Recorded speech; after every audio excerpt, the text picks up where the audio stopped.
নমস্কার, আপনাদের সবাইকে স্বাগত জানাই। 2024 লোকসভা নির্বাচনকে কেন্দ্র করে টিএমসির পক্ষ থেকে এই সায়ন্তিকা ব্যানার্জিকে টিকিট দেওয়া হয়নি। কারণ 2021 সালে তাকে টিকিট দেওয়া হয়েছিল। বিধানসভা ভোটে তিনি হেরেছিলেন, বহু ভোটে তিনি হেরেছিলেন। এবার 2024 লোকসভা নির্বাচনকে কেন্দ্র করে তাকে কোনো টিকিট দেওয়া হয়নি এবং তিনি আক্ষেপ প্রকাশ করেছিলেন। ফলত এই যে বরানগর বিধানসভা কেন্দ্র রয়েছে, সেখানে একটি উপনির্বাচন রয়েছে। এই উপনির্বাচনে তাকে টিকিট দেওয়া হয়েছে এবং আজকে সৌগত রায়কে সঙ্গে নিয়ে একটা খোলা হুড গাড়িতে প্রচার সারছিলেন। দেখুন সেই ভিডিও ফুটেজ, আপনারা ভালোভাবে লক্ষ্য করে দেখুন যে একটা নেতা বা নেত্রীর কি কাজ। যখন প্রচার সারছেন, মনে হচ্ছে না যে তিনি বরানগর বিধানসভা কেন্দ্রের একজন নেত্রী, হবু নেত্রী। মনে হচ্ছে ইনি বাংলায় নেত্রী হতে পারবে ভবিষ্যতে। ইনি তো চুল নিয়ে ব্যস্ত। দেখুন খোলা হুড গাড়িতে দাঁড়িয়ে রয়েছে এবং তার পায়ের কাছে বসে রয়েছে বর্ষিয়ার নেতা সৌগত রায়, বয়স্ক নেতা সৌগত রায় বসে রয়েছে এবং তিনি বারবার মাথার, মনে হচ্ছে স্নান সেরে গাড়িতে বসে পড়েছে এবং বা গাড়িতে দাঁড়িয়ে রয়েছে এবং খুব সুন্দর হাওয়া লাগছে। একেবারে 3:30 4টের সময় সুন্দর হাওয়া বইছে এবং বারবার মাথার চুল এইভাবে ধরে ধরে শুকোচ্ছে। দেখুন মনে হচ্ছে একটা ফ্যাশন শো। বারবার জামা কাপড় ঠিকঠাক করছে। মানে এটা জামা কাপড় ঠিকঠাক করার জায়গা বা চুল ঠিকঠাক করার জায়গা ভোটের সময়? আরে ভাই, ভোট প্রচারে গেলে একটা নেত্রীর কি কাজ, একটা নেতার কি কাজ, একটা প্রার্থীর কি কাজ? বরানগর বিধানসভা কেন্দ্রের যে ভৌগোলিক অবস্থান, সেই ভৌগোলিক অবস্থান সম্পর্কে জানা, সেখানকার মানুষের কি প্রয়োজন রয়েছে, তাদের কি সমস্যা রয়েছে, রাস্তা দিয়ে যেভাবে যাচ্ছে খোলা হুড গাড়িতে, গাড়ি দাঁড় করিয়ে প্রত্যেকটা মানুষের সঙ্গে কথা বলা উচিত যে তাদের কি সমস্যা, তাদের কি প্রয়োজন রয়েছে, তারা এখনো কি পায়নি,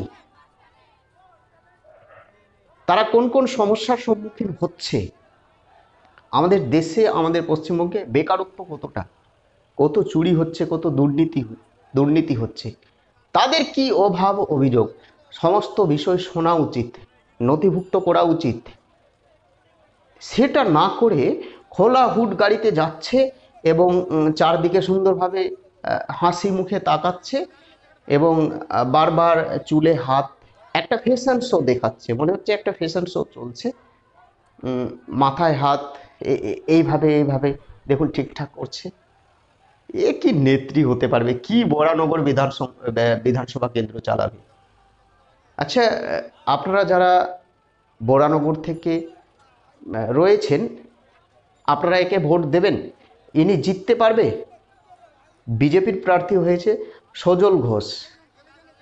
আচ্ছা, কে জিতবে? বরানগর বিধানসভা কেন্দ্রে যে উপনির্বাচন হবে 2024 সালে, আর কয়েকটা দিন পরে, কে জিতবে? ইনি জিততে পারবে? এই নেত্রী, এই সায়ন্তিকা ব্যানার্জি জিততে পারবে? আপনারা অবশ্যই কমেন্ট করে জানাবেন। সারাক্ষণ দেখলাম যে চুল নিয়ে ব্যস্ত। পুরো বরানগর, পুরো বরানগরটাই দেখলাম চুল নিয়ে ব্যস্ত, শাড়ি নিয়ে ব্যস্ত এবং তার পাশে বসে রয়েছে বর্ষিয়ার নেতা সৌগত রায়। কার্যত তিনি বুঝতে পারছে যে তার যে অ্যাক্টিভিটি, তার যে আচরণ, গতিবিধি, শারীরিক ভাষা একেবারে তার পছন্দ হয়নি। সেই জন্য তিনি লজ্জায় চুপচাপ বসে রয়েছে, কারো সঙ্গে কোনো কথা নয়। এবং সামনে, গাড়ির সামনে মাত্র ওই 70-80 জন, মনে হচ্ছে ভাড়াটে লোকজন, তারা স্লোগান দিচ্ছে যে খেলা হবে, খেলা হবে। বাংলায় আর কি খেলা হবে? বাংলায় আর কি খেলা হবে? দেখুন অনেক মহিলারা রয়েছে বা অনেক মানুষরা রয়েছে, দেখুন মুখ ভার করে যাচ্ছে। মনে হচ্ছে 100 বা 200 টাকা দিয়ে ভাড়া করে নিয়ে এসছে এবং তাদেরকে শিখিয়ে দিয়েছে যে আমরা সামনে থেকে বলবো খেলা হবে, খেলা হবে, আপনারাও বলবেন যে হ্যাঁ খেলা হবে, খেলা হবে। তাদের দেখে মনে হচ্ছে যে জোর করে সেই র্যালিতে নিয়ে আসা হয়েছে এবং তিনি গাড়িতে, অর্থাৎ সায়ন্তিকা ব্যানার্জি গাড়িতে বসে বারবার চুল ঠিকঠাক করছে। ইনি নেত্রী হতে পারবে, জিততে পারবে? আপনারাই কমেন্ট করে জানাবেন। ইনি হচ্ছে আমাদের দেশের নেত্রী, হবু নেত্রী, টিএমসির নেত্রী। আমার মনে হচ্ছে একে টিকিট দেয়নি, ঠিকই করেছে, অর্থাৎ লোকসভা নির্বাচন কেন্দ্রে টিকিট দেয়নি তৃণমূল কংগ্রেসের একটা সঠিক সিদ্ধান্ত। জানি না একে টিকিট দিয়ে টিএমসি ভুল করেছে না ঠিকঠাক করেছে, সেটা নির্বাচন যখন সমাপ্ত হবে, যখন ফলাফল বের হবে, পরেই জানা যাবে। তো চুল নিয়ে ব্যস্ত, বাংলাকে কি দেখবে, বাংলার মানুষকে কি দেখবে? তো যাই হোক, আপনারা ভালো থাকবেন, আপনারা এদের চাক্কারে থাকবেন না, নিজের শরীর স্বাস্থ্যর দিকে ধ্যান দেবেন। আর নতুন হয়ে থাকলে চ্যানেলটিকে সাবস্ক্রাইব করে দেবেন।